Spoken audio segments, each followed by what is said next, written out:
Hey YouTubers, it's Golden Jaguar here, 392. It's been a while, but I'm excited to create this video. Now, I know that I haven't been uploading lately, and that's because I've been busy with the 3D printers. As you can see, that will be the topic of today. But today is just a small introduction. I'm probably gonna rechange this channel and kind of focus more on PCs and 3D printers and less on the car. I know every now and then I may put a car video up, but it's mostly PC and 3D printer. So that's where the channel direction will go, and that's been what it was. So, but yeah, to the point, today we're gonna learn how to install Klipper. I wanted to also do a Marlin tutorial as well, but this is like the basic installation of Klipper. Now I'm still learning this. I'm not all the way, I wouldn't say 90%, but I'm there 80%. Like I got the whole function of it, how it works and stuff like that. So the difference is between Marlin and Klipper. Marlin runs on your control board. So if you have an SKR, MKS, one of those aftermarket boards, the firmware runs on that board entirely. So it has overhead. You have a limited amount of space of features that you can add, and because of that, you're limited on the speed and how fast you can push the printer, right? Because that board is processing everything that the printer has to do. Where Klipper, it's a little different. So Klipper lives on your Raspberry Pi. However, the configuration, like the firmware part of it, it actually installs a few kinematics and stuff like that on the board, and all it does is literally calculate, do all the calculation, all the planning, all the stuff on the Raspberry Pi, and send that information to the board. So all the board has to do is literally just follow that command. So less overhead on the board. The board don't have to calculate anything. It just literally follow the command from the Raspberry Pi. And what that essentially does is allow for faster speed. Less overhead on the processor, faster speeds, right? So to me, it's better because it just means that you can push the board even more. You can push the limits of the printer even more. You know, that's saying if you have better motors, you know, more rigid frame, all that stuff, for you to push the printer that fast. So enough of that. Let's get into how to get it all working. All right guys, so now we're gonna go ahead and install Klipper. Now this tutorial assumes that you already have OctoPrint installed on your Raspberry Pi, and so if you do have that and have a Raspberry Pi, even if you have an existing, we're gonna move off from there. So bear with me because I'm not used to showing like this. This is new to me. So just bear with me, and then we'll go through the steps. Now I'm using OBS to record the screen and capture my videos at the same time. So you'll see me move the mouse from one screen to the next screen just to grab things. But again, just bear with me. All right, so we have our OctoPrint screen that you guys that are familiar with. What you want to do is install. Make sure you update. Make sure you update it. You want to go ahead and go to. Let me start back here. You want to click the little wrench icon. You're gonna go down to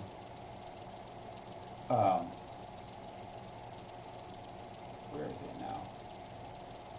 Plugin manager. So right here, I had a brain fart there. Plugin manager. You want to install OctoClipper. Okay, so if you just come here, hit get more, and type in Klipper.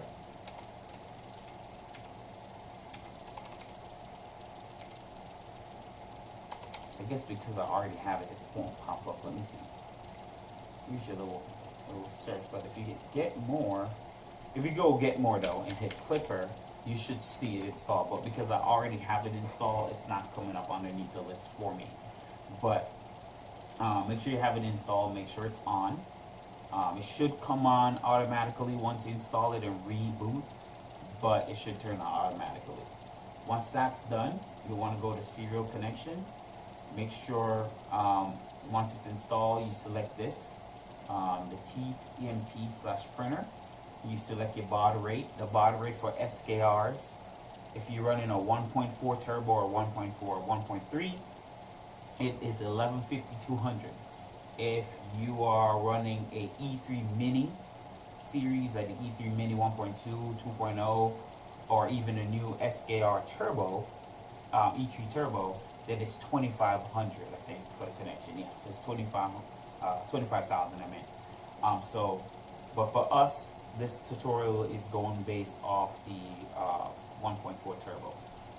So go ahead and save all of this right here. So it should look like that.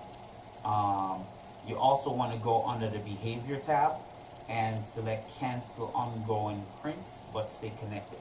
That's very important because if you cancel and do not check that, and you cancel a print, let's say it's gonna mess up or something, you don't want to the MCU, which is your control board, disconnects from your Pi, right? That's gonna cause an issue because it's gonna cause a firmware to spasm out and restart, and it's gonna waste time. So you want to check that so that way that don't happen. So if it cancel print, it won't disconnect from the board; it'll stay connected. Another thing that I suggest is if you come in the settings here, let me see. Oh, I usually set with Klipper, usually I don't have to do this if I'm running Marlin, because Marlin has pre-configs. Marlin has pre-configs in the software that you can go ahead and preheat. You can set, for PLA or ABS or PTG. Klipper don't necessarily have that, so it's best to set it here. So I'm going to go ahead. I usually print PLA very often, so I'll go ahead and set that up top. Come on, what's going on with my hands? There we go. I usually just go for 200. I find that PLA sticks better. This is just what I've discovered after messing with these things for 6 months. PLA sticks better at a higher temperature, especially on glass bed. So if you're using a glass bed, the higher the temperature, I wouldn't pass 70 though. I used to do 60, but I would get warping. But at 70, it seems like perfect. It sticks really, really, really, really well. For me, I only print PET G as well. I haven't tried ABS or any other filament yet. I'll branch out eventually there, but for now, PTG and PLA is my go-to. I usually go 230 on PTG and 80 on the bed, and that seemed to work perfectly fine. So you can set that here and hit save. Alright, so the next step, once you have done that, you have Klipper installed. Now we're actually, this is the actual user interface of Klipper. Now we gotta actually install Klipper, right? So we're gonna go ahead. You're gonna install a software called Putty. So you can get this, go on Windows, Google, and type in Putty and install it. Once you install Putty, as you can see, I have some default settings, some presets for my printers, because all my printers are running a Raspberry Pi. So I'm going to select it because I had a preset already. Hit load. I'm going to hit open. I'm drag that window over here. So the login is Pi, password is Raspberry. You can change it. There's no need for me to change it, but you can change it if you want. Now we're gonna follow a bunch of commands. So now we can go to Klipper. Actually, go on Klipper's website here. Right? Go to install. This is what you do. Now we're gonna follow. So as it says start by installing OctoPrint in your Raspberry Pi. So we did all of that already. We have Putty installed. You're also gonna need WinCSP or SP. Let me see what it's called again. Yeah. You're gonna need SCP. Okay, so that's to access the folder and the Raspberry Pi. So you're gonna need that as well. So go ahead and install that if you haven't yet. You can always pause, of course. Once that's done, we're gonna come here. So we're gonna start copying and pasting these commands. So we're gonna go ahead and hit get clone, the first thing here. This is how we start installing Klipper environment on the Raspberry Pi. Oh.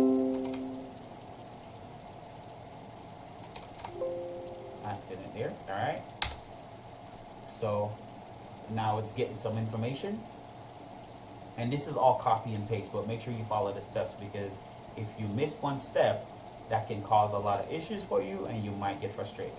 So, all right, so let's go to the second one here. Copy and paste. So now this one requires password, so we're going to put Raspberry. And it's going to go ahead and install all the packages and all the stuff and all the environment that it needs in order to operate properly. So it's going ahead and updating. Yep, so reason for my switch to Klipper from Marlin is I wanted to print faster, but of course retaining the same quality.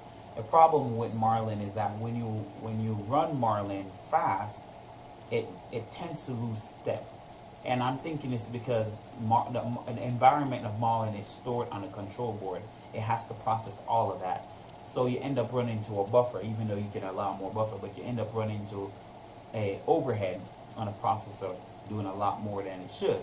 So you're limited on the speed of the printer. And quality, of course, too. The quality degrades as you enable acceleration. All right, so now that's done, we're going to get the next step going. So we're going to CD. So change environment to Klipper environment here. I'm going to copy that. I'm going to paste that. All right, now that it's pasted. Now, I've already did my make config, which is what we're going to do. Make menu config.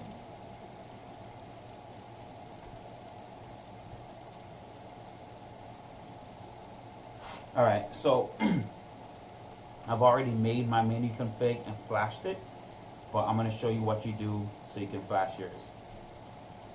So you type, copy and paste the make config.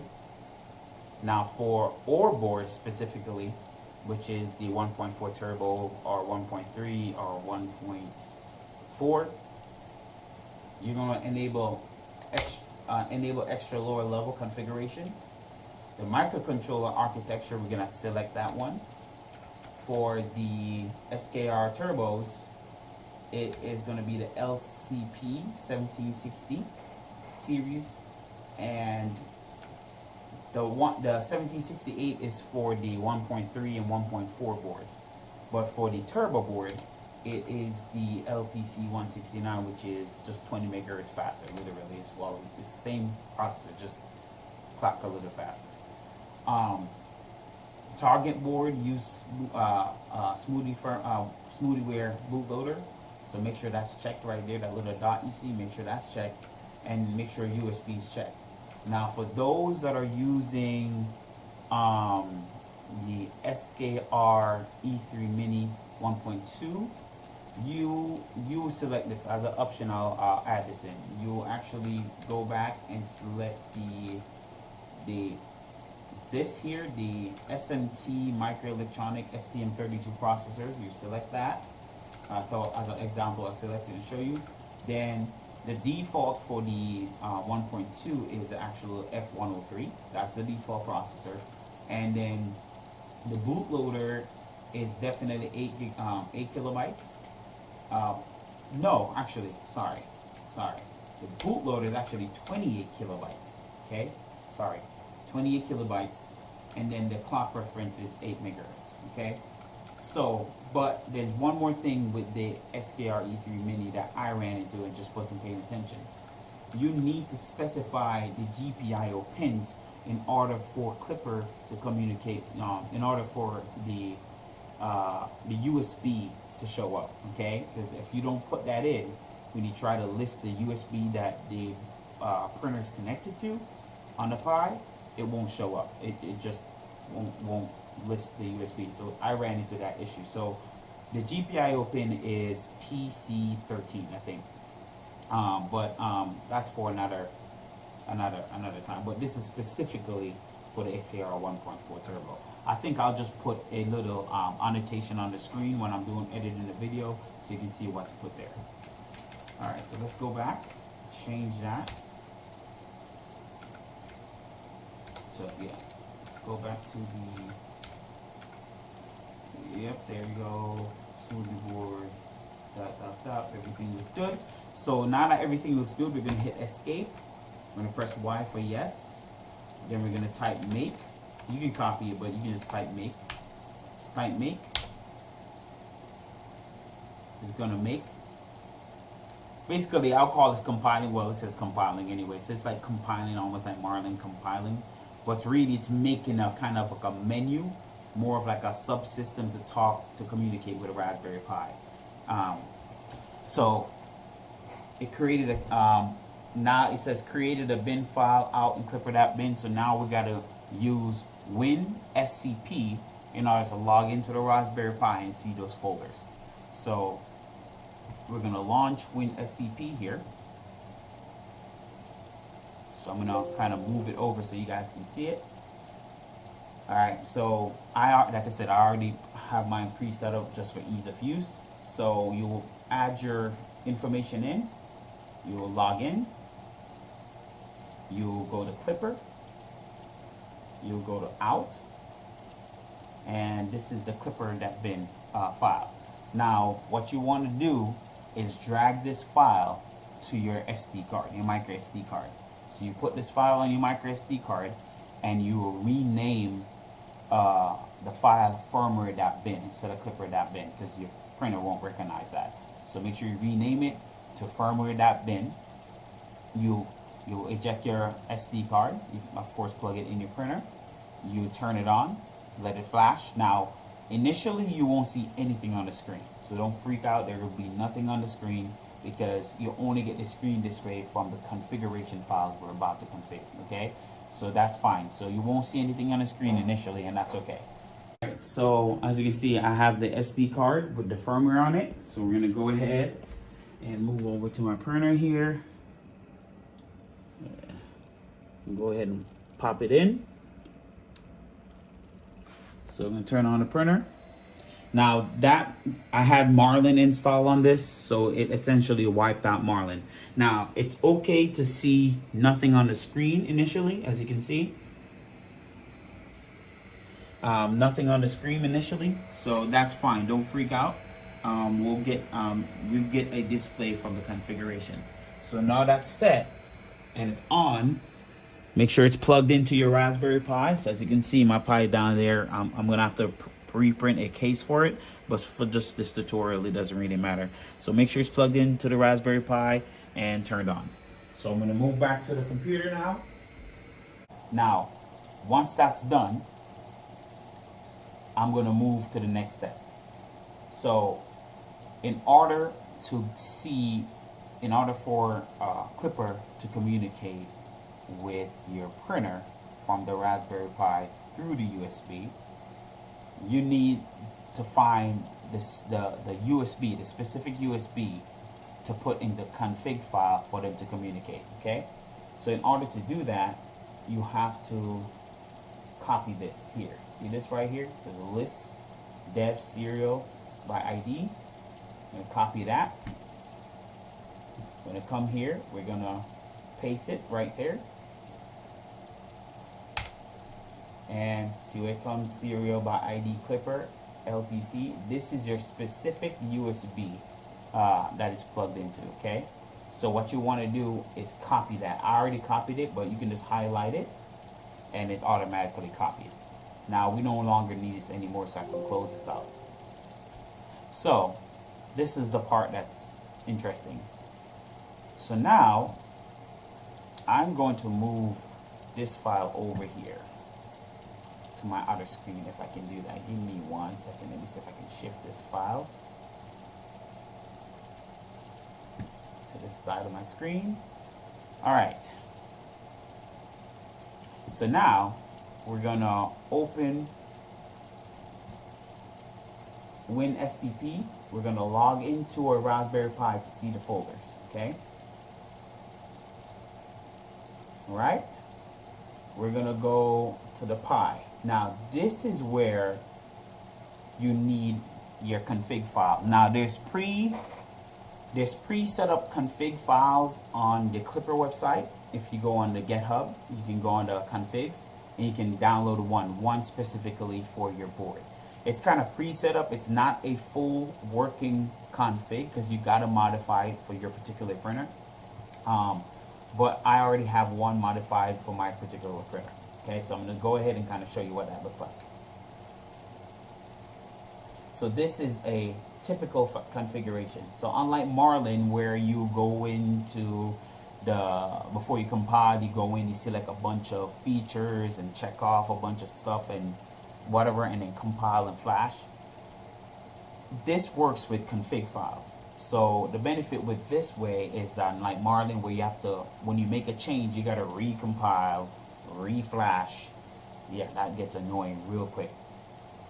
With the config file, you don't have to do that because it lives on the Raspberry Pi.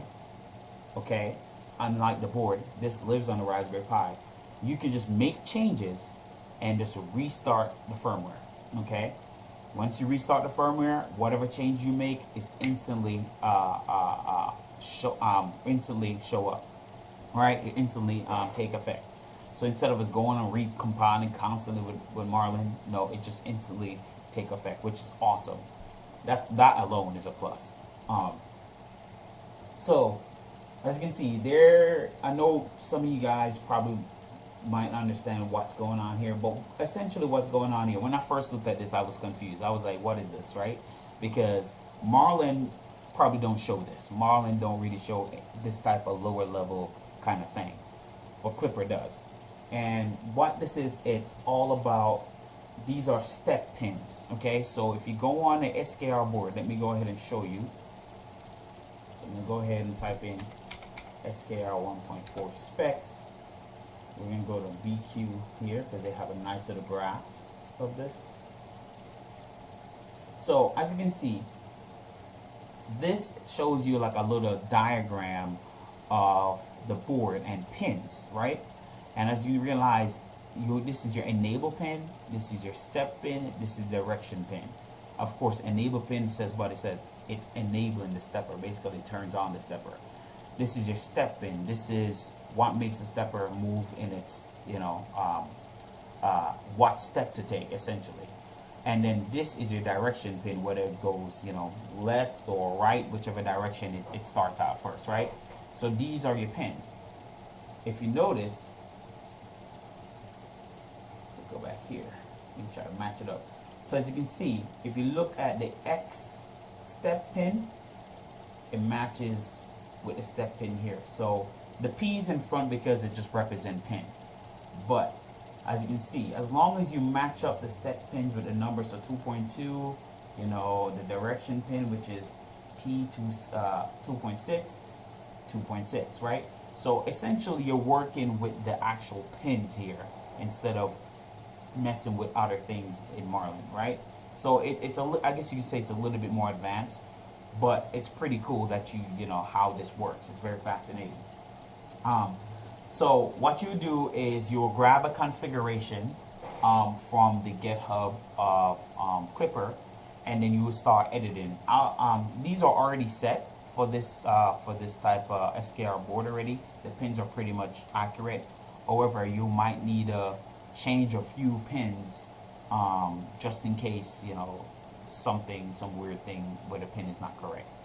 But you just want to go through and verify, which is what I did. I went through and verified that all the pins were matching up with the end stop. Also, the end stop pin matchups. If you go to one of the end stop pin, P129, which is your X end stop. If you look at the X end stop pin, which is right here, it says the same thing, P129. So like I said, if you realize you're working with pins here, in order to activate a specific device or feature on the board.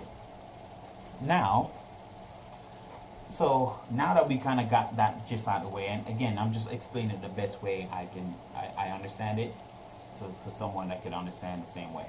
All right, so now what you do is that serial that you copied earlier from the Raspberry Pi from Klipper, you want to paste it right here.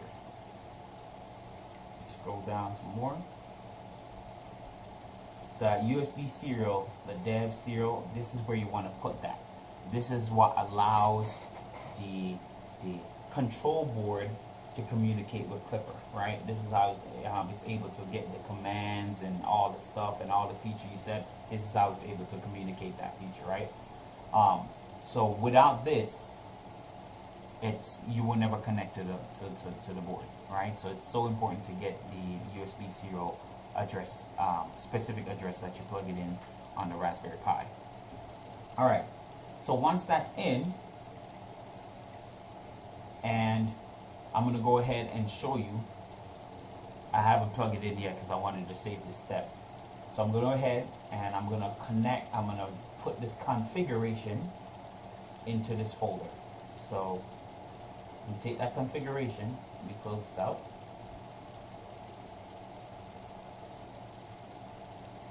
I'm gonna drag it. So you want to put it in where it says the Pi folder here. This is where it goes, okay? So you want to open, or we're gonna hit connect. It says connected to host. We go to Klipper. We're gonna clear it. We're gonna say hit firmware. So basically it's gonna restart the firmware and try to connect. If it says ready, just like it says ready here, that means I'm successfully connected. If you don't see ready, you can always hit get status. Like right now it says ready, but if there's something wrong, you can always get status, and it will kind of tell you if you're missing a configuration file, if something in the configuration is not there. It will kind of give you hints of what to fix and what cause of the issue is. So I'm successfully connected. Now it's time to do the other things to make everything work. Now that I'm connected, now we're gonna follow the rest of the step through Klipper. So I'm gonna go ahead and just take one of these tabs and go back to Klipper. As you can see, I've been all over the place with Klipper already. So go to install, go back down. Okay. So this is where you would check and verify things. Now I know my stuff works because I've done it 6 times now. This will be my last print I'm converting to Klipper. I know my stuff works, but for those who are new, you kind of want to go through this step, okay? It's important to go through this step. For example, status. You can issue a status. So you just go ahead and throw a status in terminal. So for example, I'm going to go ahead and do that for you. Let me close this. So I'm going to hit and copy status.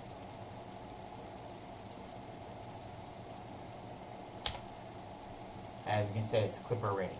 So it's the same kind of information you get from here. where it says get status, but you can just do it from here. Just follow the command line for those who are new to it, right? It says Klipper ready. And then you just move down. So check to verify that you have temperature, that your bed is actually reading out. If I go to mine, as you can see, my bed and my tool head is reading out temperatures, correct? Now you can test it by following the instructions. So down here further, it says you can apply about 50 degrees on both the bed and heater to make sure that they're heating up. So as an example, we're going to go ahead and do that. I know it works, but I'm going to go ahead and type in 50, hit apply, type in 50, excuse me, hit apply, and look, I know it's working because the numbers are moving up. So I know I'm connected there. Now we can just hit off, turn off. The next step I suggest you do is to make sure that your stepper motors and your end stops are all working.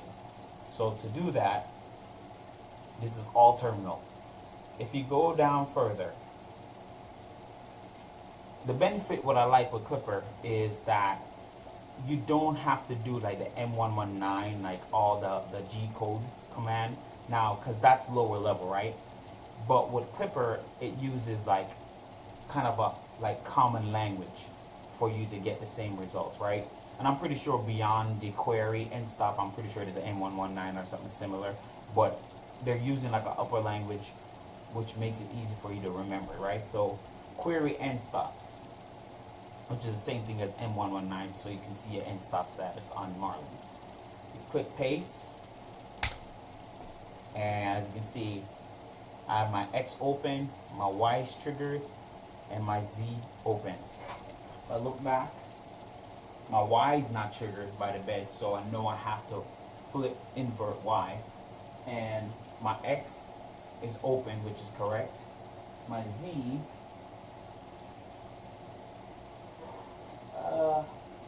it doesn't look open, but I might have to check that as well. So that's one thing you want to do, is to make sure you check your end stops, because it's very important that you do that, and invert if you need to. So to invert, for example, this is a good place. I'm going to invert Y and show you how to invert Y. It's pretty simple. So if you go here where it says, if an end stop appears inverted, report open, or when triggered, vice versa, add dash. So all you got to do is add dash to the pin. So if we go back to our configuration file, and this applies to every change that you make. We can go back and go to our Y end stop pin, which is right here.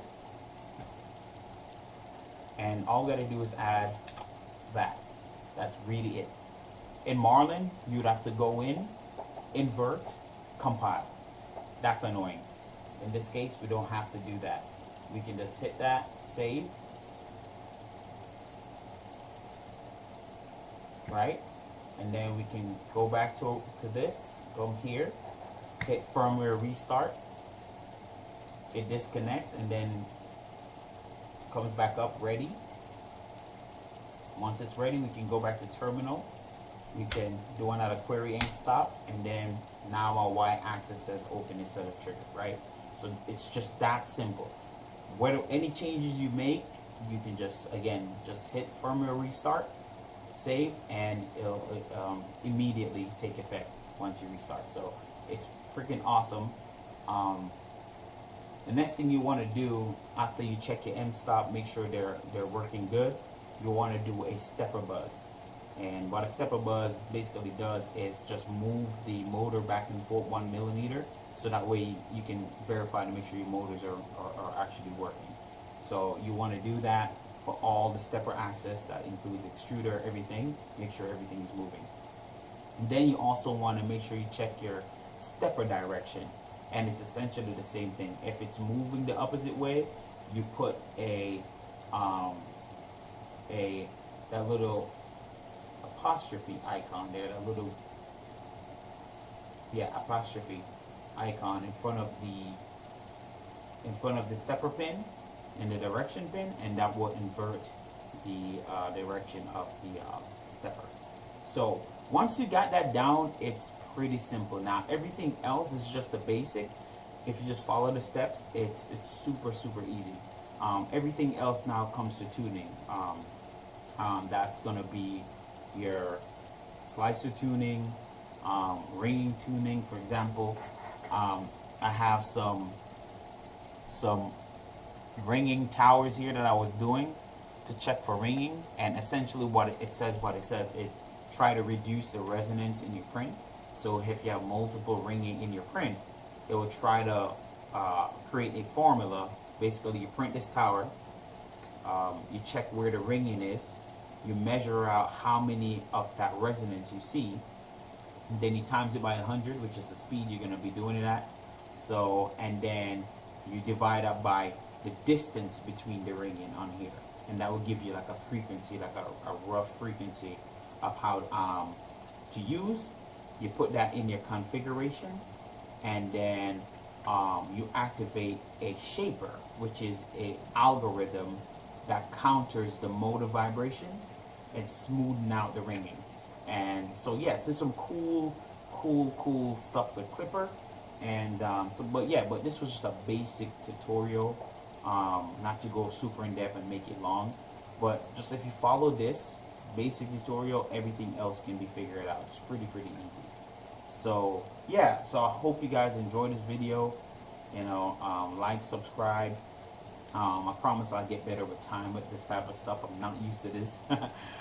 So yeah, enjoy. If you have any questions, put it down in the comments, and I'll try to answer as best as I possibly can. So yeah, hope you guys like it. See you next time. Peace.